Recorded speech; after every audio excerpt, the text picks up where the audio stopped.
चाणक्य कहते हैं कि युद्ध जब लंबे होते हैं तो वो विनाशक हो जाते हैं, और यही स्थितियां हम देख रहे हैं कुछ देशों में हैं।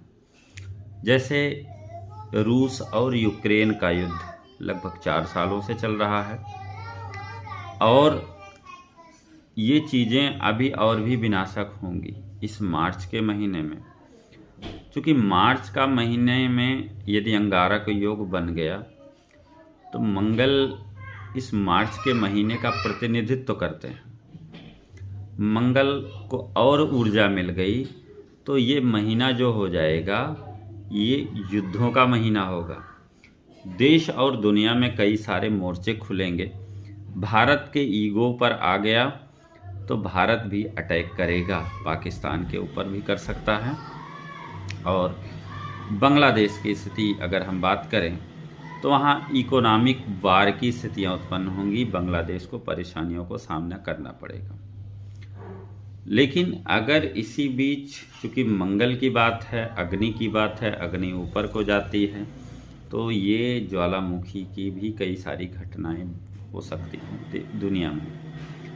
तो ज्वालामुखी का भी बड़े पैमाने पर प्रस्फुटन हो सकता है। अब इस बीच अगर हम मेटल की बात करें तो तांबा अपराइज होगा, सोना भी के भी दाम बढ़ेंगे, और डिफेंस सेक्टर बूम करेगा। तो स्टॉक मार्केट से संबंधित जो लोग निवेश करना चाहते हैं, लेकिन ध्यान रहे मार्च का दूसरा हफ्ता, तीसरे हफ्ते में जाते जाते फिर करेक्शन होने की संभावनाएं बन रही हैं। तो यदि निवेश करना है तो अभी निवेश करें। चूँकि अब युद्ध की अगर हम बात करें तो इजराइल का भी 6वां घर एक्टिवेट हो रहा है। तो 6वां घर शत्रुओं का होता है। मेदिनी ज्योतिष की अगर हम बात करें तो 6ठे घर की स्थितियां उत्पन्न होती हैं, जो है कई सारे चीज़ों को, हथियार युक्त सेना, क्षेत्रीय आक्रमण से रिलेटेड युद्ध, है ना।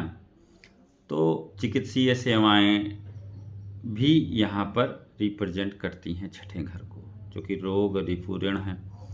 और वहीं अमेरिका का 7वां भाव एक्टिवेट हो रहा है। तो अमेरिका तो युद्ध करेगा ही करेगा, कई सारे देशों के ऊपर हमले करेगा। बस देखते जाइए होता है क्या। जय श्री राम।